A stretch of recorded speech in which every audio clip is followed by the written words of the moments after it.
Yes hi hello வணக்கம். Welcome to வரண்டா days. இன்னைக்கு நம்ம பார்க்க போகிற வீடியோ February 4க்கானது. சரியா? எல்லாருக்குமே ஆடியோ வீடியோ கிளியராக இருக்கும் அப்படின்னு நம்புகிறேன். சரியா? February 4க்கானது.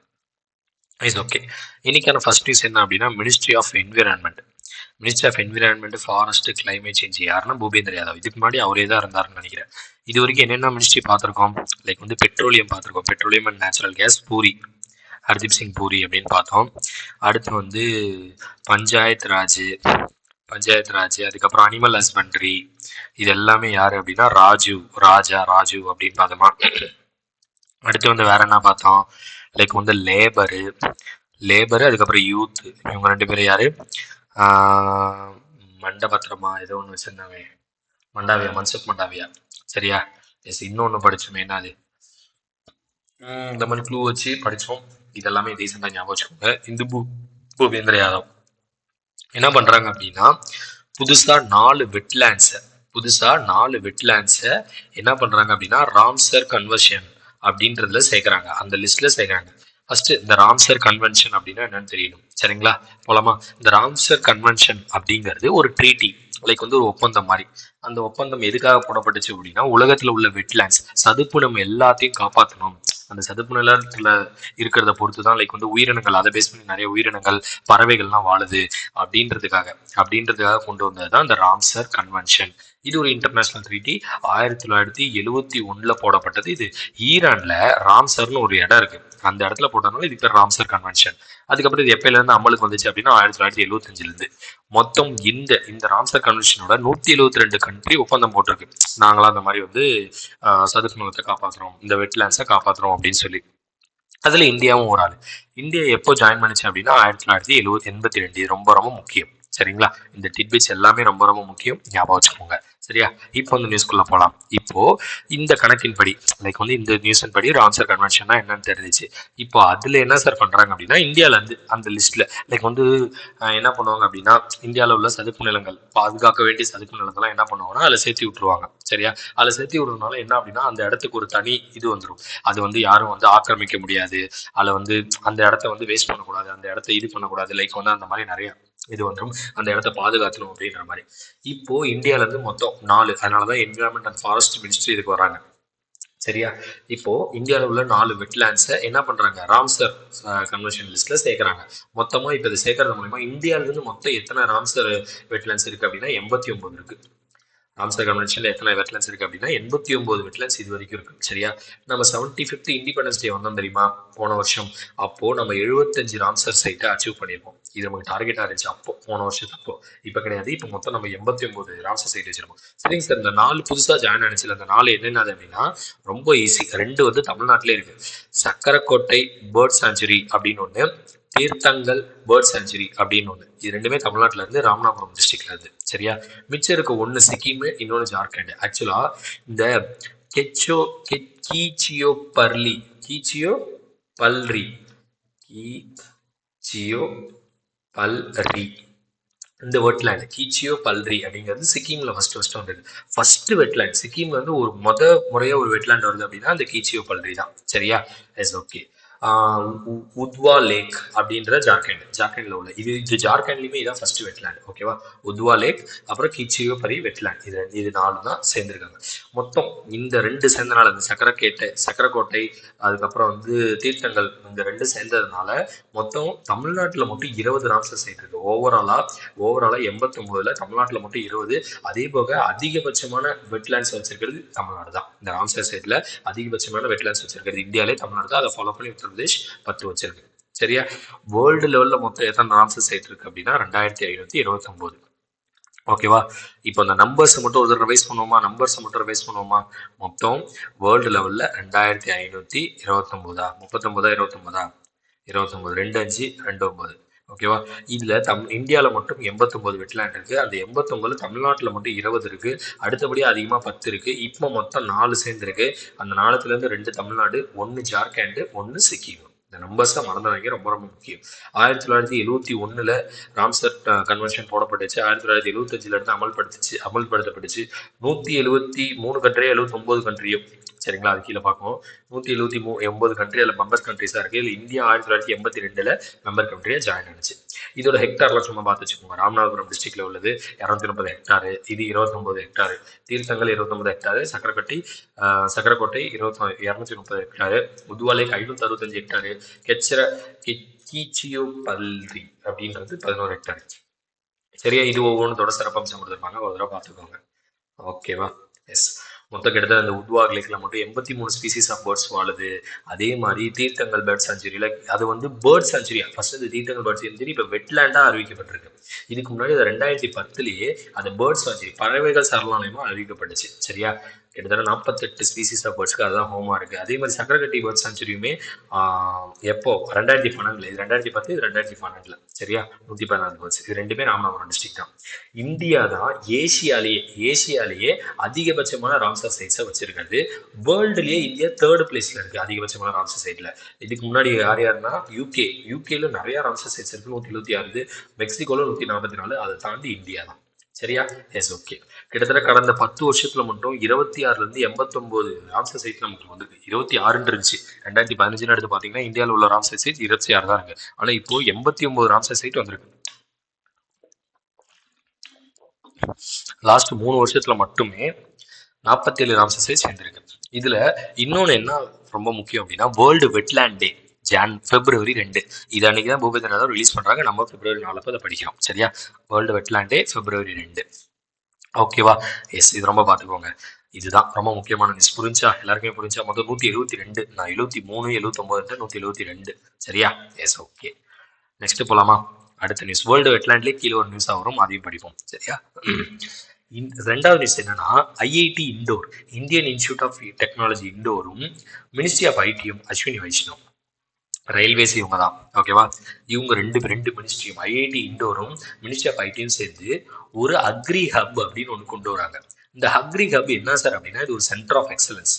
ஏஐயோட இருக்க ஒரு centre of excellence. Centre of எக்ஸலன்ஸ்லாம் நான் ஆல்ரெடி சொல்லியிருக்கேன். லைக் வந்து சென்டர் ஆஃப் எக்ஸலன்ஸ்லாம் ரொம்ப ரொம்ப லைக் வந்து அந்த இடத்துல வந்து எல்லாமே அறிவாளித்தனமாக இருக்கும். எக்ஸலன்ஸ்லாம் லைக் வந்து ரொம்ப மேம்பட்டதாக இருக்குது. மேம்பட்டது அப்படின்னு சொல்லுவாங்க தெரியுமா? இந்த சென்டர் ஆஃப் எக்ஸலன்ஸ் அப்படி அப்படின்னா இந்த இடம் ஒரு மேம்பட்ட இடமா இருக்கும். எதுக்காக? டெக்னாலஜி இனோவேஷனுக்காக, ஸ்டார்ட் அப்ஸ்க்காக, இன்குபேஷனுக்காக, இண்டஸ்ட்ரி கொலாபரேட் பண்ணுறது. இதில் அக்ரி செக்டார்ல. சரியா, அக்ரி செக்டார்ல. இப்போ நம்ம ஆட்களுக்கு ஒரு குழப்பம் வரும். ஐஐடி இண்டோர் விட்டு ஓகே, மினிஸ்ட்ரி ஆஃப் ஐடியா மினிஸ்ட்ரி ஆஃப் அக்ரியான்னு யோசிப்பான். இங்க படிக்கும்போது ஐடி நல்லா படிச்சிருப்பான், அங்க போயிட்டு லாஜிக் யோசிப்பான். ஐடி வராது, அக்ரி தான் வரும், அக்ரி பத்தி தான் பேசுறாங்க அப்படின்னு சொல்லி. சரியா, ஓகே. எஸ். ஓகே. நெக்ஸ்ட் இந்த சென்டர் ஆஃப் எக்ஸலன்ஸ் வந்து என்னென்ன பண்ணுறதுன்றதான் இங்கே சொல்லியிருப்பாங்க. அந்த மீட்டிங் யார் யாருன்றது கதை தான் இங்கே இருக்கும். சரியா, இந்த சென்டர் ஆஃப் எக்ஸலன்ஸ் எத்தனை வருஷத்துக்கு, அதாவது இது ஐஐடி இண்டோர் தானே, மத்திய பிரதேஷ் கவர்மெண்ட்டும் அந்த மினிஸ்ட்ரி ஆஃப் ஐடியும் சேர்ந்து 5 வருஷத்துக்கு இதை பண்ண போகிறாங்க. டீப் இன்னோவேஷன் சொல்யூஷன்ஸ் இந்தியன் அக்ரிகல்ச்சரை டெவலப் பண்ணணும். இந்த ப்ராஜெக்ட் லீட் பண்ணுறது யார் அப்படின்னா அருணா திவாரின்றவங்களும் பவன் கன்கர் அப்படின்றவங்களும் தான். அட்வான்ஸ் ரிசர்ச் பண்ண போகிறாங்க. லைக் வந்து வறட்சி ரெசிஸ்டன்ட் கிராப்ஸ், ப்ரிசிஷன் ஃபார்மிங், துரிதமான ஃபார்மிங், ஏஐ ட்ரைவ் யூஸ் பண்ணி டிசீஸை ரெகனைஸ் பண்ணுறது, இந்த மாதிரியான விஷயங்கள் எல்லாமே இந்த இடத்துல நடக்கும் இந்த சென்டர் ஆஃப் எக்ஸலன்ஸில். ஓகேவா, மிஸ் அவ்வளோதான். இதில் கான்செப்ட் அவ்வளோதான், கண்டென்ட்டுமே அவ்வளோதான். அஸ்வினி வைஷ்ணவ். மூணாவது நியூஸ் ஒரு எக்ஸசைஸ், ட்ராபெக்ஸ் அப்படின்ற ஒரு எக்ஸசைஸ். இந்த எக்ஸசைஸ் யார் சேர்ந்து நடத்துகிறாங்க அப்படின்னா Indian army, Indian navy, Indian air force. Indian armed ஃபோர்ஸஸான இந்த 3 தான் சேர்ந்து நடத்துது. Indian army, Indian navy, Indian air force. ஓகேவா, இது 2 வருஷத்துக்கு ஒரு தடவை நடக்கிற எக்ஸசைஸ். ஓகேவா, 2 வருஷத்துக்கு. எதுக்காக சார் இந்த எக்ஸசைஸ் நடக்குது அப்படின்னா இந்தியன் ஓஷன் ரீஜியன் பாதுகாப்பா இருக்கா, அந்த பாதுகாப்பா இருக்கு, டக்குன்னு அந்த இடத்துல எதிரி வந்தாங்கன்னா அதை எப்படி ரெசிஸ்ட் பண்ணணும், எப்படி காம்பேக்ட், எப்படி தடுத்து நிறுத்தணும், எப்படி அதை தாங்கணும், எப்படி அட்டாக் பண்ணணும் அப்படின்ற மாதிரியான எக்ஸசைஸ் தான் இது. 2 வருஷத்துக்கு ஒரு தாடி தான் நடக்கும். இதுக்கு முன்னாடி 2023 நடந்துச்சு, இப்போ நடக்குது. சரியா, இல்லை யார் இவங்க எல்லாம் கலந்துக்கிறாங்க. சரியா, எஸ். ஓகே. எஸ், இது வந்து இதில் பார்ட்டிசிபேட் பண்ணுறவங்க யாரெல்லாம் இங்கே கொடுத்துருப்பாங்க. ட்ராபிக்ஸ்ன்றது இந்தியன் நேவி லார்ஜஸ்ட் எக்ஸசைஸ்னு கொடுத்துருக்காங்க. என்ன சார் இப்போ தான் 3 பேர் சேர்ந்து நடத்துறாங்க அப்படின்னா லைக் வந்து இந்தியன் ஓஷன் ரீஜனில் தான் நடக்குது. அதனால மேஜராக கான்ட்ரிபியூட் பண்ணுறது இந்தியன் நேவி தான். சரியா, ஆனால் 3 பேருமே இருப்பாங்க. இந்தியன் ஆர்மி இருக்கும், இந்தியன் ஏர்ஃபோர்ஸும் இருக்கும். சரியா, இதுக்கு முன்னாடி ட்ராபிக்ஸ் 23 அப்படின்றது நடந்துச்சு. இதில் என்னென்ன சார் இந்த ட்ராபிக்ஸ் 25 என்னென்ன நடக்குதுன்னா ஐஎன்எஸ் விக்ராந்த் என்ன சார் அப்படின்னா ஏர்கிராஃப்ட் கேரியர். அது என்ன சார் ஏர்கிராஃப்ட் கேரியர் அப்படின்னா இதான் கடல் அப்படின்னா இது கப்பல். இந்த கப்பல் தான் என்ன அப்படின்னா ஐஎன்எஸ் விக்ராந்த். இது ஒரு போர் கப்பல். ஓகே சார், போர் கப்பல்னா ஆயுதங்கள்லாம் இருக்கும். அதை தாண்டி இதுல என்ன ஸ்பெஷாலிட்டினா, இதுல ஒரு மினி ஏர்போர்ட் மாதிரியே இருக்கும். ஏர்கிராஃப்ட் கேரியர்னா இதுல நிறைய ஹாலிவுட் படங்கள்ல பார்த்துருக்கீங்க. லைக் வந்து கப்பல் மாதிரி இருக்கும், கப்பல்ல இருந்து ஃபிளைட்ஸ் போகும். நீங்க அவெஞ்சர்ஸ் பார்த்துருக்கீங்களா? இன்னும் நிறைய பார்த்துருக்கீங்களா? ஹாலிவுட் படம் பார்க்காம நான் இருக்கேன் சார் அப்படின்னா, நீங்க சும்மா ஏர்கிராஃப்ட் கேரியர்னு போடுங்க, அந்த போட்டோ வரும். சரியா? அதுல இருந்து ஃபிளைட்ஸ்லாம் கூட போவாங்க, வந்து ஜெட் வச்சிருப்பாங்க, ஃபைட்டர் ஜெட் எல்லாமே வச்சிருப்பாங்க. அது இந்த எக்ஸசைஸ்ல பார்ட்டிசிபேட் பண்ணுது. அதே மாதிரி MiG-29K ரக விமானங்கள் பார்ட்டிசிபேட் பண்ணுது. மினிஸ்ட்ரி ஆஃப் ஏர்ஃபோர்ஸ்ல இருந்து, சரி, இந்தியன் ஏர்ஃபோர்ஸ்ல இருந்து யார் வரா, இந்தியன் ஆர்மில இருந்து யார் வரா, இந்தியன் நேவி, எல்லாருமே எல்லாம் கலந்துருப்பாங்க. சரியா? இது சும்மா வாசிங்க, மற்றபடி பெருசா எதுவும் கிடையாது. ட்ராபாக்ஸ் எக்ஸசைஸ், ஓகேவா? இந்தியன் ஓஷன் ரீஜன்ல நடக்குது. அடுத்து இன்டர்நேஷனல் அஃபேர்ஸ். இன்டர்நேஷனல் அஃபேர்ஸ் என்ன அப்படின்னா, Elon Musk social media company வச்சிருக்காரு தெரியுமா? இப்போ ட்விட்டருங்கிறது எக்ஸ்ன்னு மாற்றி வச்சாரு. ஓகேவா? அந்த எக்ஸ்ன்ற கம்பெனி என்ன பண்ணுது அப்படின்னா, ஃபர்ஸ்ட் டைமா இப்போ எப்படி வாட்ஸ்அப் பே அப்படின்னு ஒன்று கொண்டு வருது, அதே மாதிரியே ட்விட்டர்லயும் இனிமேலே ட்விட்டர் பே, லைக் வந்து அந்த எக்ஸ் மணி அப்படின்ற ஒரு விஷயம் வரப்போகுது. எப்படி வாட்ஸ்அப் பே இருக்கோ அதே மாதிரி ட்விட்டர்லயும் ஒரு digital wallet, person to person transaction பண்ற மாதிரி நமக்கு ஒரு இனிஷியேட்டிவ் கொண்டு வர போறாங்க. எலான் மஸ்க் தான். யார் கூட சேர்ந்து அப்படின்னா விசா அப்படின்றவங்க. எனக்கு புரியல சார், இவங்க வந்து ஒரு பேமெண்ட் மாதிரி பண்றாங்க, ஒரு பேமெண்ட் லைக் வந்து அந்த ஆப்லேயே பேமெண்ட் ஆப்ஷனை கொண்டு வராங்க. இதுக்கு எதுக்கு ஒரு கார்டோட ட்ரை பண்ணோம் அப்படின்னா, நம்ம ஒரு ஜிபே, கூகுள் பே, ஃபோன்பேலாம் நம்ம இது யூஸ் பண்ணணும் அப்படின்னா நம்மகிட்ட ஒரு டெபிட் கார்டு, அட்லீஸ்ட் ஒரு கிரெடிட் கார்டு இருக்கணும். இது என்னதான் பண்ண முடியும், சேம் மெத்தட் தான் இங்கேயும். சரியா? Yes, okay. இது மூலயமா நம்ம என்ன பண்ணிக்கலாமா, ரியல் டைமா ஃபண்டை ட்ரான்ஸ்ஃபர் பண்ணிக்கலாம் வேலட்ல வச்சு. இது எப்போ வரப்போகுதுன்னா இந்த வருஷத்தோட லாஸ்ட்ல வரலாம் அப்படின்னு எதிர்பார்க்கப்படுகிறது. சரியா? எஸ். இல்லை, கண்டென்ட்டும் அவ்வளோதான், கான்செப்டும் அவ்வளோதான். சரியா? எலான் மஸ்கோட சோஷியல் மீடியா கம்பெனி இப்போ இதையும் ரிலீஸ் பண்ண போகுது. ஓகேவா? Yes, okay. Next news, banking and finance. ஓகேவா? என்ன அப்படின்னா, சண்டிகர் பஞ்சாபை பேஸ் பண்ண ஃபின்வசியா அப்படின்ற ஃபின்டெக் கம்பெனி. ஓகேவா? ஃபின்டெக்னா என்னது? Financial technology. லைக் வந்து நார்மலா டெக்னாலஜி யூஸ் பண்ணி, ஆப்ஸ் யூஸ் பண்ணியோ இல்லை டெக்னாலஜி யூஸ் பண்ணியோ ஃபினான்ஷியல் திங்ஸை பண்றாங்க. இவன் யாரோட டைப் பண்றாங்கன்னா எஸ் பேங்க். ரீசெண்டா எஸ் பேங்க் வச்சு ஒரு டிஜிட்டல் கரன்சி பார்த்தோம், ஞாபகம் இருக்கா? Digital currency CBDC. யார் அந்த என்பிஎஃப்சின்னு சொல்லுங்க, யார் மூலயமா அந்த இது பண்றா? அது ஒரு ஃபின்டெக் கம்பெனி, யாருன்னு சொல்லுங்க. இதுதான் ஃபர்ஸ்ட் கேள்வி இன்னைக்கானது. சரியா? எஸ். அதே மாதிரி ஒரே நிமிஷம், கமெண்ட் போட்டவங்க ரொம்ப ரொம்ப நன்றி. அந்த கமெண்ட் போட்டவங்கள நான் வந்து பாராட்டணும். சரியா? நிறைய பேர் பார்க்குறாங்க, லைக் வந்து அவங்களுக்கு கமெண்ட் போட பிடிக்குமா, இல்லை கமெண்ட் ஆன்சர் பார்த்தவங்களுக்கு வந்து அந்த கமெண்ட்டை யூஸ்ஃபுல்லாக யூஸ் பண்ணிக்கிட்டு ஆன்சர் பார்த்தவங்களாம் நிறைய பேர். சரியா? ஸோ தட் அதனால தான் நான் அதை வேஸ்ட் பண்ண விரும்பலை. அவங்கள ஊக்குவிக்கும் விதமாக யார் யார் தெரியுமா கமெண்ட் பண்ணியிருந்தா, லைக் வந்து சந்திரா 73512 அப்படின்றவங்க பண்ணியிருந்தாங்க, மியோ பிளிட்சர் அப்படின்றவங்க பண்ணியிருந்தாங்க, வினிதா விநாயகம்ன்றவங்க பண்ணியிருந்தாங்க. சரிங்களா? இவங்களுக்குலாம் நன்றிங்க. சரிங்களா? எஸ், இவங்களுக்குலாம் நன்றி. தொடர்ந்து கமெண்ட்ஸ் போடுங்க, தொடர்ந்து படிங்க, கண்டிப்பாக பாஸ் ஆவீங்க. ஓகேவா? Yes, okay. இன்னைக்கான ஃபர்ஸ்ட் கேள்வி என்ன அப்படின்னா, எஸ் பேங்க் ரீசெண்டாக யாரோட டைப் பண்ணுச்சு அப்படின்ற கனெக்டிங் நியூஸ் தான். இங்கே எஸ் பேங்க் ஃபின்விசியான்றவனோட சேர்ந்து ஜம்ப் அப்படின்னு ஒரு ஆர்டிஃபிஷியல் இன்டெலிஜென்ஸ் பேஸ் பண்ண ஆப். இந்த ஆப் எதுக்காகனா பர்சனல் ஃபினான்ஸுக்காக. அது என்ன சார் பர்சனல் ஃபினான்ஸ் அப்படின்னா, ஃபினான்ஸ்னா காசு போடுறது, எடுக்கிறது, கடன் வாங்குறது, கொடுக்கறது எல்லாமே. லைக் ஓகேவா, நம்ம பேங்கோட பண்ற விஷயங்கள் பேர் ஃபினான்ஸ் அப்படின்னு சொல்லுவாங்க. சரியா? ஃபினான்ஸ்னா நம்ம டெபாசிட் பண்றது வரும், நம்ம கடன் வாங்குறது எல்லாமே வரும். சரியா? இப்போ இந்த ஜம்ப்ன்ற ஆப் மூலமா நம்ம என்ன பண்ணிக்கலாம்னா, ஈஸியா எஸ் பேங்க்ல ஒரு அக்கௌண்ட்டே ஓப்பன் பண்ணிக்கலாம். This app integrates basic savings, payments, investments, borrowings, இது எல்லாமே. இதுல இன்வெஸ்ட் பண்ணிக்கலாம், நீங்க இதுல கடன் வாங்கிக்கலாம், எல்லாமே. அதே மாதிரி Yes Bank savings account just மினிட்ல இதுல ஓபன் பண்ணிக்கலாம். இதுல இந்த ஜம்ப் அப்படின்ற அக்கௌண்ட் இது மூலியமா. இது முக்கியமா யாருக்காக யூஸ் ஆகும்னா, Tier 2 Tier 3 சிட்டிஸ்ல உள்ள ஷாப்ஸ்க்கெல்லாம் இது யூஸ் ஆகும். இது மூலயமா நம்ம இது ஒரு பேமெண்ட் ஆப்பாகவும் யூஸ் ஆகும். லைக் வந்து இதை வந்து ஸ்கேன் பண்ணி நம்ம பே பண்ணி யூஸ் பண்ணிக்கலாம், person to person money transfer பண்ணவும் யூஸ் பண்ணிக்கலாம். இல்லை 2 லாங்குவேஜ் இருக்கு, வாய்ஸ் பாட் இருக்கு, நீங்க என்னென்ன யூஸ் பண்றீங்கன்றது வாய்ஸ் பாட் மூலயமாவும் கேட்டு தெரிஞ்சுக்கலாம். சரியா? Yes, okay. ஃபின்விசியான்றவன் இவங்க ஒரு டார்கெட் இருக்கு, டார்கெட் இல்லை, 2026 பாடுறா 1 மில்லியன் யூசர்ஸ் எனக்கு வராங்களா இல்லையா அப்படின்னு சொல்லி ஃபின்விசியான்ற சண்டிகர் கம்பெனி சொல்றாங்க. அவ்வளவுதான் எல்லா கான்செப்ட். சரியா? Yes, okay. அடுத்து, இது ஆல்ரெடி படிச்ச கான்செப்ட் தான், ஆனாலும் இன்னொரு தடவை சொல்றேன். RBI இன்ஜெக்ட் $5.1 பில்லியன் லிக்விடிட்டி வயா FX ஸ்வாப் ஆக்ஷன். அப்படின்னா என்ன சார்? ஆக்ஷன் அப்படின்னா என்னன்னா ஏலம். ஆக்ஷன் என்னன்னு சொல்லுவாங்க, ஏலம். FX ஸ்வாப் ஆக்ஷன் அப்படின்னா foreign exchange. Foreign exchange swap. Swap பண்ணிக்கிறது என்னது? மாத்திக்கிறது. ஓகேவா? உன் பென்சில் என் பென்சிலையும் ஸ்வாப் பண்ணிக்கலாமா, உன் காரையும் என் காரையும் ஸ்வாப் பண்ணிக்கலாமா, அந்த மாதிரி ஃபாரின் எக்ஸ்சேஞ்ச் ஸ்வாப் பண்ணிக்கலாம். என்ன foreign exchange? Dollar to money money to dollar. ஓகேவா? சரிங்க சார். இங்க என்னத்துக்கு இது? சரி, ஓகே. ஃபாரின் எக்ஸ்சேஞ்ச் ஸ்வாப்னு சொல்றீங்க. அது என்ன சார் ஆப்ஷன் அப்படின்னு? என்னன்னா, இந்த டாலரை ஆப்ஷன்ல விட போறாங்க, ஏலம் விட போறாங்க. டாலரை கொடுத்துட்டு, டாலரை வாங்கிட்டு மணி இந்தியன் ருப்பியை கொடுக்கணும். சரியா? அதுதான் இந்த ஏலமே. சரியா? ஆர்பிஐ இதன் மூலயமாக ஒரு 5.1 பில்லியன் டாலரை என்ன பண்ணிருக்கு அப்படின்னா ஏலத்துல விட்டு அதுக்கான இந்தியன் மதிப்பு ருப்பியை வாங்கியிருக்கு. சரியா? இதே மாதிரி ஆல்ரெடி ஒன்று பார்த்தோம். என்ன அப்படின்னா, இந்தியாவோட லைக் வந்து மணி, அந்த இந்தியாவோட வேல்யூ, இந்தியன் மணியோட அந்த ருப்பியோட வேல்யூக்கு ரொம்ப குறையக்கூடாது அப்படின்றதுக்காகவும் இந்தியன் ஃபினான்சியல் செக்டர்ல பணத்தை இன்ஃபியூஸ் பண்ணணும். பேங்க்ஸ்ல இங்க இருக்கும் திஸ் மூவ் இன்ஃபியூஸ் லிக்விடிட்டி, இங்க இருக்கும் பாருங்க, this move will infuse rupee liquidity into banking system. நம்ம இந்தியாவில் உள்ள பேங்கிங் சிஸ்டம் ருப்பி லிக்விடிட்டியை அதிகப்படுத்தணும் அப்படின்றதுக்காக அதை பண்ணுச்சு. சரிங்களா? சரி, ஓகே சார். இந்த வார்த்தைகள் படி பார்த்தா இது வரைக்கும் ஓகே.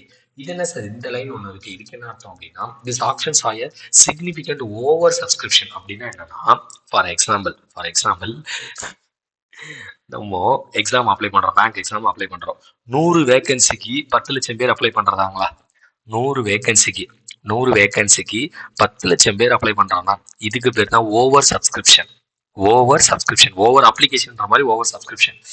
ஆர்பிஐ ரிலீஸ் பண்ணது என்னவோ 5.1 பில்லியனுக்கு தான். ஆனா எனக்கு வேணும் வேலை ஏலம் கேட்டவங்க எவ்வளவுனா கிட்டத்தட்ட 25 பில்லியனுக்கு இந்த ஏலத்தை அப்ளை பண்ணாங்க. கிட்டத்தட்ட 253 பேர் கலந்துக்கிட்டாங்க. 5 மடங்கு ஆர்பிஐ ரிலீஸ் பண்ணதை விட 5 மடங்கு ஏலம் போனுச்சு. சரியா? ஏலம் போனுச்சுன்னா அவ்வளோ பேர் கேட்டாங்க, அவ்வளோ அமௌண்ட் கேட்டாங்க. ஆனா ஆர்பிஐ ரிலீஸ் பண்ணது 5.1 பில்லியன் தான். அதை மட்டும் நல்லா தெரிஞ்சுக்கோங்க. இந்த லைன் குழப்பம்ன்றதுக்காக இதை தெளிவா சொன்னேன். சரியா? Yes, okay. இப்போ ஆர்பிஐ இதை யூஸ் பண்ணி என்ன பண்ண போகுது அப்படின்னா, லைக் வந்து ஃபினான்ஷியல் சிஸ்டத்தில், இந்தியாவில் உள்ள ஃபினான்ஷியல் சிஸ்டத்தில் ருப்பியை இன்ஃபியூஸ் பண்ணுது. சரியா? Yes, okay. இதுல என்ன அப்படின்னா, இந்த ஒரு லைன் நல்லா இருக்கும். இப்போ இந்த டிரான்சாக்ஷன் நடக்குதுல, இது ரிவர்ஸ் ஆக போகுது 2025 ஆகஸ்ட்ல. என்னன்னா, இப்போ 5.1 பில்லியன் டாலர் கொடுத்துட்டு காசா வாங்கினுச்சு இல்ல, அந்த டாலர் கொடுத்துட்டு காசா வாங்கினவங்க மொத்தம் எத்தனை பேர் அப்படின்னா 28 பேர் தான்.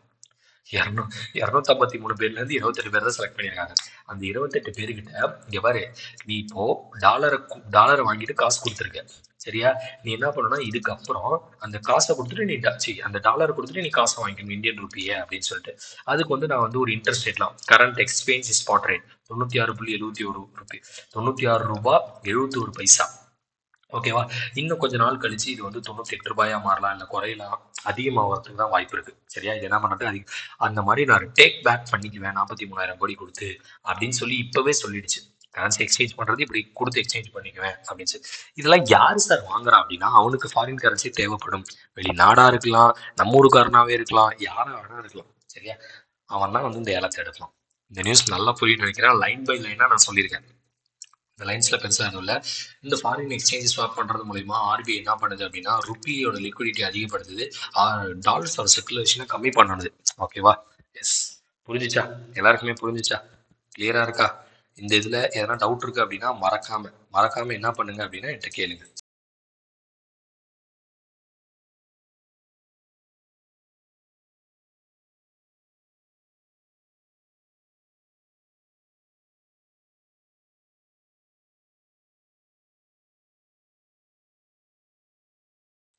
S, okay. எல்லாருக்கும் புரிஞ்சிருக்கும்னு நினைக்கிறேன். சரியா? எஸ், இந்த ஒரு தடவை கூட திருப்பி வாசிக்கிறேன். ஆர்பிஐ என்ன பண்ணுதுன்னா 5.1 பில்லியன் லிக்விடிட்டியை இன்ஃபியூஸ் பண்ணுது. இது மூலயமா swap, foreign exchange swap option மூலயமா. இந்த ஆப்ஷன் 5.1 பில்லியனுக்கு நடக்குது. ஆனால் கிட்டத்தட்ட இது ஓவர் சப்ஸ்கிரைப் ஆகி 25 பில்லியன் தேவைப்படுற மாதிரி 250 பேர் வந்தாங்க. ஆனால் இதுல 28 பேர் செலக்ட் பண்ணிக்கு இவ்வளவு தான். இது எப்போ ரிவர்ஸ் ஆகப்பட போகுது அப்படின்னா ஆகஸ்ட்ல ரிவர்ஸ் பண்ணிக்குவாங்க. சரியா? Yes, okay. எக்கனாமி என்னன்னா, மும்பையை பேஸ் பண்ண அவாடா அப்படின்ற குரூப்பும் யாரோட டைப் பண்ணுதுன்னா கெசாலி அப்படின்றவங்களோட டைப் பண்ணுது. இவன் யாருன்னா சுவிட்சர்லாண்டில் இருக்க ஒரு கம்பெனி. எதுக்காகனா, இந்தியாலேயே பெரிய கிரீன் அமோனியா பிளான்ட்டை வைக்க போறாங்க ஒடிசால. எங்க? கோபால்பூர், ஒடிசா. இதுதான் ரொம்ப முக்கியம். எங்க? ஒடிசா, கோபால்பூர், ஒடிசா. அவாடான்ற குரூப்பு கேசலோட சேர்ந்து இந்தியாவோட லார்ஜஸ்ட் கிரீன் அமோனியா பிளான்ட் வைக்க போகுது. சரியா? Yes, okay. இதுல சும்மா கொஞ்சம் சயின்ஸ் பார்ப்போமா, ஒரு சின்ன கதைக்காக. அமோனியாங்கிறது NH3. இதான் அமோனியா. இந்த அமோனியா எங்க சார் யூஸ் பண்றாங்கன்னா, ஃபெர்டிலைசர்ல ஆயுதம் தயாரிக்கிறதுக்கு, வெப்பன்ஸ், ஷிப்ஸ் தயாரிக்கிறதுக்கு. ஓகேவா? அதே மாதிரி நிறைய ஃபெசிலிட்டி, மெடிசன் தயாரிக்கிறதுக்கு. ஷிப்ஸில் வெப்பன்ஸ், மெடிசன்ஸ், இந்த மாதிரி நிறைய எக்கச்சக்கமாக போய்கிட்டே இருக்கும். இந்த அமோனியான்றது ரொம்ப முக்கியம். சரியா? இந்த அமோனியா வந்து ஃபாசில் ஃபியூல்ஸ் மூலயமா ஃபாசில் ஃபியூல்ஸ் மூலயமா தயாரிப்பாங்க. எப்படின்னா வாட்டர் எடுத்துக்குவாங்க, வெளியில இருந்து நைட்ரஜன் எடுத்துக்குவாங்க. சரியா? இந்த வாட்டர்ல வெளியில இருந்து ஃபாசில் ஃபியூல் மூலயமா என்னன்னா ஒரு பெட்ரோல் கொடுத்தோ, இல்ல ஒரு டீசல் கொடுத்தோ, இல்ல எலக்ட்ரிசிட்டி நிலக்கரி எரிச்சு எலக்ட்ரிசிட்டி கொடுத்தோ, இது ரெண்டா பிரிப்பாங்க. H2 தனியா, O தனியா. ஓகேவா? இந்த மாதிரி நிறைய பிரிச்ச H2 எல்லாத்துலயும் அதுல இருந்து H3யும் இந்த எண்ணையும் சேர்த்து இதையும் இன்னொரு ஹச்சுமே வரும். சரிங்களா? மிச்சம் எல்லாமே சேர்ந்து எல்லாமே ரொம்ப கெமிஸ்ட்ரிக்குள்ள போகிறவங்கள. சரியா? இது மாதிரி சேர்த்து ஹை ப்ரெஷர்ல இதை மோல்டு பண்ணா நமக்கு அமோனியா கிடைக்கும். ஹை ப்ரெஷர்ல நம்ம மோல்டு பண்ணோம் அப்படின்னா நமக்கு அமோனியா கிடைக்கும். இதை தான் பண்ணிட்டு இருப்பாங்க, அமோனியா தயாரிக்கிறது. இதனால ஃபாசில் ஃபியூல்ஸ் வந்து நான் ரினியூவபிள் எனர்ஜி நிறைய செலவாகுது, நிறைய பொல்யூஷன் ஆகுது அப்படின்றதுக்காக கிரீன் அமோனியா இருக்கு பாருங்க. கிரீன் அமோனியா இந்தியாவிலேயே லார்ஜஸ்ட் கிரீன் அமோனியா. அது எப்படி தெரியுங்களா கிரீன் அமோனியா அப்படின்னா, இந்த வாட்டர்ல உள்ள H2வையும் ஓவையும் பிரிக்கிறதுக்கு அவுட் சைட்ல இருந்து ஒரு எனர்ஜி கொடுக்குறான்னு சொன்னா, பெட்ரோல் மூலியமாவோ டீசல் மூலியமா இல்லை நிலக்கரி, அதுக்கு பதிலா ஒரு சோலார் எனர்ஜி, ஒரு விண்ட் எனர்ஜி, இது மூலயமா அவுட் சைட்ல இருந்து ஒரு எலக்ட்ரிசிட்டி கொடுத்து இது ரெண்டையும் பிரிச்சாங்க அப்படின்னா அது மூலயமா ப்ரொடியூஸ் ஆகிற ஹைட்ரஜன் பேர் தான் கிரீன் ஹைட்ரஜன். அது மூலயமா ப்ரொடியூஸ் பண்ற அமோனியா பேர் தான் கிரீன் அமோனியா. இந்த கான்செப்ட், இந்த கதை எல்லாருக்குமே புரியும் நம்புறேன். சரியா? எப்படி கிரீன் அமோனியா தயாரிக்கிறாங்கன்னு புரியல அப்படின்னா ஒரு தடவை திருப்பி கூட பார்த்துக்கோங்க. திருப்பி பேக்வர்ட் பண்ணி கூட என்ன பண்ணுங்க, பேக்வர்ட் பண்ணி கூட இந்த கதையை நல்லா கவனிங்க. சரியா? இப்போ இதுல கான்செப்ட்னா இதுதான். கண்டென்ட்லாம் ஒண்ணுமே கிடையாது. மும்பை பேஸ் பண்ண அவாடா அப்படின்ற, சுவிட்சர்லாந்து பேஸ் பண்ண கேசலே அப்படின்ற கம்பெனியோட டை பண்றாங்க ஒடிசால ஒரு கிரீன் ஹைட்ரஜன் ஹப் வைக்கிறதுக்காக. இதாவது ஒடிசால ஒரு கிரீன் ஹைட்ரஜன் ஹப் வைக்கிறதுக்காக. இதன் மூலயமா ஒரு நாளைக்கு 1500 டன் ப்ரொடியூஸ் பண்ண போறதா சொல்றாங்க. சரியா? எஸ், ஓகே, அவ்வளவுதான். அடுத்த அவார்ட்ஸ். ரத்தன் டாடா அவர்களுடைய தம்பி நோயல் நாவல் டாடா. ஓகேவா? நோயல் நாவல் டாடா இங்க இருக்கும். ஹாஃப் பிரதர் நோயல் நாவல் டாடா அப்படின்றவங்க இப்போ சேர்மன் டாடா ட்ரஸ்ட். ரத்தன் டாடா இறந்ததுக்கு அப்புறம் டாடா ட்ரஸ்ட் அப்படின்றதுக்கான சேர்மனா இவங்க தான். டாடா என்ன பண்ணினா ஒரு ட்ரஸ்டே வச்சிருக்காங்க. ஏழை குழந்தைங்களுக்கு ஹெல்ப் பண்ணணும், சாப்பாடு கொடுக்கணுன்ற மாதிரி. கிட்டத்தட்ட இதுல இருந்து பல கோடிகள் போயிருக்கு அந்த மாதிரி. சரியா? எஸ், அதோட சேர்மனா இவங்க தான் இருக்காங்க. இப்போ அந்த நோயல் டாடா, ஆக்சுவலா அந்த நோயல் டாடா யாரு அப்படின்னா எக்கனாமிக்ஸ் படிச்ச ஒரு யூனிவர்சிட்டி ஆஃப் சசெக்ஸ் அப்படின்ற எக்கனாமிக்ஸ் அப்படின்ற யூனிவர்சிட்டியில 1978 படிச்சவர். இப்போ அவருக்கு அதே யூனிவர்சிட்டி ஆஃப் சசெக்ஸ் ஒரு அவார்டு கொடுக்குது. என்ன அப்படின்னா ஹானரி டாக்டரேட் அவார்டுன்னு சொல்லுவாங்க தெரியுமா, அந்த அவார்டு. ஓகேவா? இவர் யார் அப்படின்னா இவர் தான் இப்போ டாடா பிசினஸா பார்த்துட்டு இருக்காரு. நோயல் நாவல் அவார்டு. புரிஞ்சிச்சா அந்த அவார்டு? எல்லாருக்கும் இந்த அவார்டு புரிஞ்சிச்சா? நோயல் நாவல் டாட்டான்ற ஒரு யூனிவர்சிட்டி ஆஃப் சக்சஸ் யூகேல இருந்து கொடுக்கக்கூடிய ஹானரி டாக்டரேட் அப்படின்ற பட்டத்தை வாங்குறாரு. அடுத்த அப்பாயின்மெண்ட்ஸ். ஹீரோ கம்பெனி தெரியுமா? ஹீரோ பைக் இருக்குல்ல? சரியா? அந்த ஹீரோ மோட்டார் காப்போட புது சிஇஓவா யார் வர போறா அப்படின்னா ஹீரோ மோட்டார் காப், சரி, ஹீரோ விக்ரம் அப்படின்றவர் தான் வர. விக்ரம் கஸ்பேக்கர் அப்படின்றவர் தான். இவர் ஆக்சுவலா என்னவா இருக்காரு அப்படின்னா எக்ஸிகியூட்டிவ் டைரக்டரா இருந்தாரு. ஓகேவா? இப்போ அவர் என்னவா மாறுறாரு அப்படின்னா சிஇஓவா மாறுறாரு. ஓகேவா? இப்போ அப்ப அந்த சிஇஓவா இதுக்கு முன்னாடி யார் சார் இருந்தா அப்படின்னா நிரஞ்சன் குப்தா அப்படின்றவர் இருந்தாரு. ஓகேவா? நிரஞ்சன் குப்தா அப்படின்றவர் இருந்தாரு. ஏப்ரல் 30 மேல இவங்க வந்துருவாங்க. சரியா? Yes, okay. அடுத்து ரஞ்சிவித் சிங் அப்படின்றவங்க சீஃப் பிசினஸ் ஆஃபீஸரா இருந்தாங்க ஹீரோ மோட்டார் காப்புக்கு. ஆக போறாங்க. இதுக்கு முன்னாடி அசுதோஷ் வர்மான்றவங்க பிசினஸ் ஆஃபீஸரா இருந்தாங்க. இப்போ ரஞ்சிவித் சிங் அப்படின்றவங்க சீஃப். அதே மாதிரி ஸ்ப்ளெண்டர் பிளஸ் அப்படின்றதோட மேக்கர், அந்த ஸ்ப்ளெண்டர் பிளஸ் மேக்கரோட chief procurement officer Ram Kuppusamy அப்படின்னு கொடுத்துருப்பாங்க. அதோட தடவை பார்த்துக்கோங்க. அவ்வளோதான். விக்ரம் ஞாபகம் வச்சுக்கோங்க. அடுத்து சயின்ஸ் அண்ட் டெக்னாலஜி. இது என்ன நியூஸ் சார் அப்படின்னா டிஆர்டிஓ இருக்குல்ல, இந்த டிஆர்டிஓ புதுசா ஒரு ஆயுதம் தயாரிச்சிருக்க, ஒரு வெப்பன். ஓகேவா? இந்த வெப்பனோட பேர் என்ன அப்படின்னா very short range air defence system. ஓகேவா? இந்த வெப்பனோட பேர் என்ன? Very short range air defence system. First இந்த வெப்பனை யார் தயாரிச்சான்னு பார்த்துடலாமா? இங்க இருக்கும். இந்த வெப்பனை யார் தயாரிச்சா அப்படின்னா டிஆர்டிஓட ஹைதராபாத்தை சேர்ந்த ஒரு ரிசர்ச் சென்டர். ஓகேவா? கிட்டத்தட்ட இது 20 கிலோ எடையில் உள்ளது. இது ஒரு மிசைல். இது ஒரு மிசைல் ஏவுகணை அப்படின்னு சொல்லுவாங்க. 250 மீட்டர் உயரம் போகும், 6 கிலோமீட்டருக்கு தூரம் போய் அடிக்கும். ஃபார் எக்ஸாம்பிள் இங்கேருந்து நான் விடுறேன் அப்படின்னா 6 கிலோமீட்டர் தூரம் போய் அடிக்கும், 250 மீட்டர் மேலே போய் அடிக்கும். இதோட வேகம் 1850 கிலோமீட்டர் ஸ்பீடில் போகும். சரியா? இது வந்து ஒரு 4th generation man portable air defence system. ஓகேவா? அதில் சார் 4th ஜென்ரேஷன் மேன் போர்ட்டபிள்னா லைக் வந்து மனுஷன் தோல்ல வச்சு இது என்ன பண்ணலாம் அப்படின்னா இந்த மிசைலை லான்ச் பண்ணலாம். மேன் போர்ட்டபிள் அப்படின்னா அதான் மனுஷன் அவனோட தோல்ல வச்சு இந்த மிசைலை லான்ச் பண்ணலாம். இதை தோல்ல வச்சு லான்ச் பண்ணாலும் சரி, இல்லை ட்ரைபேட்ல வச்சு லான்ச் பண்ணாலும் சரி. அதுதான் இப்போ இந்த ஆயுதம் என்னன்னு தெரிஞ்சிச்சா? ஃபர்ஸ்ட் டிஆர்டிஓ ஒரு ஆயுதம் கண்டுபிடிக்கிறான். டிஆர்டிஓ ஹைதராபாத்தை சேர்ந்த ஒரு ரிசர்ச் விங் ஒரு ஆயுதம் கண்டுபிடிக்கிறான். அந்த ஆயுதத்தோட பேரு வெரி ஷார்ட் ரேஞ்ச், கிட்டத்தட்ட 6 கிலோமீட்டர் தான். Very short range air defence system. ஓகேவா? இது ஒரு 4th generation man portable defence system. சரிங்க சார், இது எங்க டெஸ்ட் பண்றாங்க அப்படின்னா ஒடிசா. சரி, இந்த ஆயுதம் எல்லா ஆயுதத்துக்கும் ஒரு தேவை இருக்குல்ல. இந்த ஆயுதத்தோட தேவை என்ன அப்படின்னா, இவன் இந்த லோ ஆல்டிடியூட் 250 மீட்டர்ன்றது ரொம்ப ஹைட்டு கிடையாது. லோ ஆல்டிடியூட்ல இருக்க ட்ரோன்ஸு, ஃப்ளையர்ஸ் லைக் வந்து லோ ஆல்டிடியூட்ல இருக்க வேவுகணை, இல்லை லோ ஆல்டிடியூட்ல இருக்க ட்ரோன்ஸு, இது ஏர்கிராஃப்ட், இது எல்லாத்தையும் தகர்த்தெறியறதுக்காக தான் இந்த ஏவுகணையை தயாரிக்கப்பட்டிருக்கு. ஓகேவா? இங்க இருக்காங்க பாருங்க. ஓகேவா? அதுதான் இது வந்து சர்ஃபேஸ் டு ஏர் மிசைல். அது என்ன சார் சர்ஃபேஸ் டு ஏர் அப்படின்னா, நிலத்திலிருந்து வானத்திற்கு போய் தாக்கக்கூடிய ஒரு மிசைல் தான். ஓகேவா? Surface to air missile. இது அதை பத்தின கதை தான் இங்க சொல்லியிருப்பாங்க. சரியா? Yes, okay. இது புரிஞ்சிருக்கும்னு நினைக்கிறேன். எங்கெங்கெல்லாம் யூஸ் பண்ண போறாங்கன்னா ஆர்மில, நேவியில, ஏர்ஃபோர்ஸ்ல 3த்துலயுமே யூஸ் பண்ணுவாங்க அப்படின்னு. ஏன்னா இது ஒரு ஹைட் மேலே ரொம்ப ஹைட் ஆனதுனால 250 மீட்டர் ஹைட்ல 6 கிலோமீட்டர் தூரத்துல இந்த மிசைலை யூஸ் பண்ணிக்கலாம். சரியா? Yes, okay. ரீசெண்டா ஒன்று படித்தோம். என்ன படித்தோம்? லைக் வந்து ரீசெண்டாக ஒன்று படித்தோம். என்ன படித்தோம்? ஞாபகம் இருக்கா? என்ன அப்படின்னா லைக் வந்து ரீசெண்டாக ஒன்று படித்தோம். என்ன அப்படின்னா, ஐயோ அது நோட் பண்ணி வச்சிருந்தா அது யாரோ டெலீட் பண்ணிட்டாங்களா? இல்லை கீழே இருக்கு. அந்த ரீசெண்டாக படிச்சது கீழே போகலாம். சரியா? ஏன்னா இன்னொரு ஆயுதமும் இருக்கு. ஒரு ஆயுதம் முடிஞ்சிச்சா? ஒரு ஆயுதம் முடிஞ்சு. ஏன்னா அந்த ஆயுதம் ஒன்று மிச்சம் இருக்கு. ஒரு ஆயுதம் என்ன அப்படின்னா, இந்தியன் ஆர்மிக்காக புனேவை சேர்ந்த mutation India limited Pinaka M1 அப்படின்ற ஆயுதத்தை செஞ்சு கொடுக்கும்.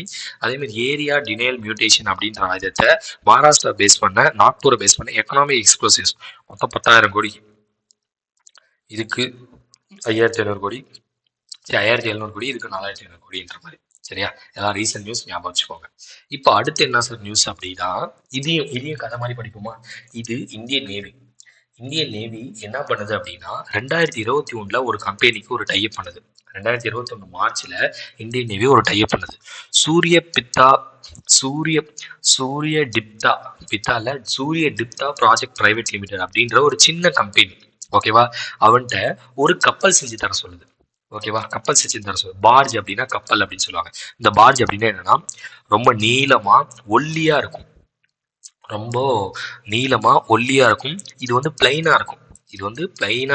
இந்த மேல் பகுதியில் வீடு கட்டுறது, ஸ்விம்மிங் பூல் வைக்கிறது அந்த மாதிரி இல்லாமல் பிளைனா இருக்காதான் பார்ஜ் அப்படின்னு சொல்லுவாங்க. சரியா? Yes, okay. இதெல்லாம் எதுக்காக சார்? இந்த பார்ஜ்ன்றது ஆக்சுவலாக எதுக்காக யூஸ் பண்ணுவாங்கன்னா, ஃபார் எக்ஸாம்பிள் நம்ம இந்தியாவோட போர்க்கப்பல்கள் இங்கே இருக்கு. இந்தியாவிலேருந்து ஆயுதங்கள் அந்த போர்க்கப்பலுக்கு, இல்லை பெட்ரோல் போர்களுக்கு, சாப்பாடு எல்லாமே போகணும்னா இந்த மாதிரி பார்ஜில் தான் எடுத்துகிட்டு போவாங்க. ஓகேவா? இந்த மாதிரி பார்ஜில் அந்த சரக்கு எல்லாத்தையும் ஏற்றி, ஆக்சுவலாக சரக்கு ரயில் மாதிரி சரக்கு கப்பல் இது. சரியா? சரக்குலாம் ஏற்றிட்டு போய் இந்த மாதிரி இந்தியன் போர்க்கப்பல்களுக்கு சப்ளை பண்ணும். சரியா? இந்த மாதிரி 11 கப்பல்களை செஞ்சு கொடுக்க சொல்லி இந்த சூரிய டிப்தா ப்ராஜெக்ட் பிரைவேட் லிமிடெட் MSME கம்பெனிக்கு நம்ம 2021 கான்ட்ராக்ட் போட்டிருக்கோம். அந்த கான்ட்ராக்டின் படி 8 இப்போ செஞ்சு கொடுத்துருக்கோம். 8 இப்போ செஞ்சு கொடுத்துருப்பான். சரிங்க சார், ஓகே. 8 ஆல்ரெடி செஞ்சு கொடுத்துருப்பான், இது 9வது. சாரி, 8 ஆல்ரெடி செஞ்சு கொடுத்துருப்பான், இது 9வது. மொத்தம் 11ல் 8 ஆல்ரெடி செஞ்சு கொடுத்துருப்பான், இது 9வது. இதோட பேர் பாருங்களேன், பார்ஜ்னா என்னன்னு சொல்லிட்டேன். ஆமுனேஷன் கம் டார்பிடோ கம் மிசைல் அப்படின்னா என்ன சார்? ஆமினேஷன்னா ஆயுதங்கள், டார்பிடோனா லைக் வந்து இந்த பீரங்கி மாதிரி இருக்கும் தெரியுமா, இந்த மிசைல்ஸ். இது எல்லாத்தையுமே இந்த இதுல வச்சு கொண்டு போறாங்க. இவன் எந்த ஒரு பேஸ் பண்ணுவான்னா தானே மகாராஷ்டிரா அப்படின்ற இடத்த பேஸ் பண்ணாங்க. சரியா? Yes, okay. புரிஞ்சிருக்கும்னு நினைக்கிறேன். இந்த கான்ட்ராக்ட் தெரியணும், இந்த கான்ட்ராக்ட் மூலமா எத்தனை ஷிப்னு தெரியணும், அது இதோட பேர் தெரியணும். எப்படி முன்னாடி இதுக்கு வெரி ஷார்ட் ரேஞ்ச் மிசைல் அந்த மாதிரி அமினேஷன் கம் டார்பிடோ மிசைல் பார்ஜ். ஓகேவா? பார்ஜ் அப்படின்னா கப்பல், அது என்ன மாதிரி கப்பல்னு சொல்லியிருக்கேன். எஸ், அடுத்து ஜப்பான்காரன் என்னென்னவோ கண்டுபிடிக்கிறான்ற மாதிரி ஜப்பான் என்ன பண்ணிருக்கு அப்படின்னா ரீசெண்டா ஒரு சேட்டலைட் லான்ச் பண்ணிருக்கு. ஓகேவா? அந்த சேட்டலைட் பேரு மிட்சுபிஷி 6 அந்த சேட்டலைட் பேரு மிட்சுபிஷி 6. ஓகேவா? அது எந்த ராக்கெட் மூலயமா அந்த சேட்டலைட் லான்ச் பண்ணாங்கன்னா H3 ராக்கெட். ஆக்சுவலா ஜப்பான் ஒரு சாதனை பண்ணியிருக்காங்க. சாதனை இல்லை, லைக் வந்து அவங்கள பொறுத்த வரைக்கும் அது ஒரு சாதனை. என்ன அப்படின்னா கன்சிக்யூட்டிவா 4வது டைமா இதே ராக்கெட் யூஸ் பண்ணி சேட்டலைட் லான்ச் பண்ணியிருக்காங்க. கன்சிக்யூட்டிவா 4வது டைமா இதே யூஸ் பண்ணி சேட்டலைட் லான்ச் பண்ணியிருக்காங்க. அதுவும் சக்சஸ்ஃபுல்லா லான்ச் ஆயிருக்கு. அந்த H3 ராக்கெட், இந்த ராக்கெட் மூலயமா லான்ச் பண்ணியிருக்காங்க. சரிங்க சார், இந்த சேட்டலைட்டை பத்தி சொல்லுங்கன்னா இந்த சேட்டலைட் ஒன்றும் கிடையாது, நேவிகேஷனை டெவலப் பண்ணணுன்றதுக்காக இங்க இருக்கும் பாருங்க.